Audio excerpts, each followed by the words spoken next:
নমস্কার, কেমন আছেন সবাই? আশা করি সবাই ভালো আছেন। আজকে ঘরে মা বিপদনাশিনীর পুজো দিলাম। বৈশাখ মাসে মা বিপদনাশিনীর পুজো দিয়ে সবার জন্য মঙ্গল কামনা করলাম। মা যেন সবাইকে ভালো রাখে, সুস্থ রাখে, সকল বিপদ আপদ থেকে মুক্ত রাখে।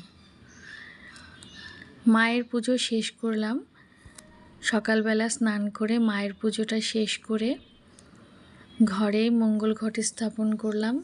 তারপরে মায়ের ব্রতটা শেষ করে পুকুর পাবো কোথায়, তাই ঘরেই একটি জলের বলের মধ্যে পুকুর বানিয়ে নিলাম। মায়ের ব্রত করতে আমার খুবই ভালো লাগে। এই যে আমার সেই ছোট্ট পুকুর।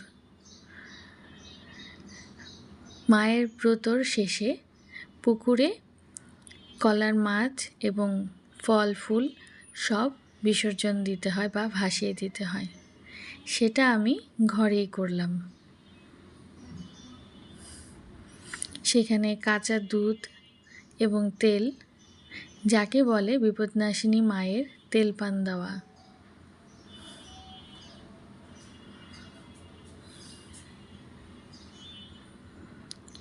এই যে একটু একটু করে নিয়ম আমার বয়োজ্যেষ্ঠ যারা ছিল শিখিয়ে গিয়েছে, ঠিক সেইভাবেই করেছি। শাশুড়ি মায়ের কাছ থেকে শিখেছি, নিজের মায়ের কাছ থেকে শিখেছি। সেভাবেই মা বিপদনাশিনীর পুজো করেছি এবং করে আসছি।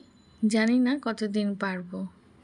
এই যে আমার পুকুর ফুল ফল দিয়ে ভরে গিয়েছে। এই হচ্ছে মায়ের মঙ্গল ঘট। আর মায়ের পান, সুপারি, সাদা পাতা, বাতাসা, তেল দিয়ে পুজো করতে হয়।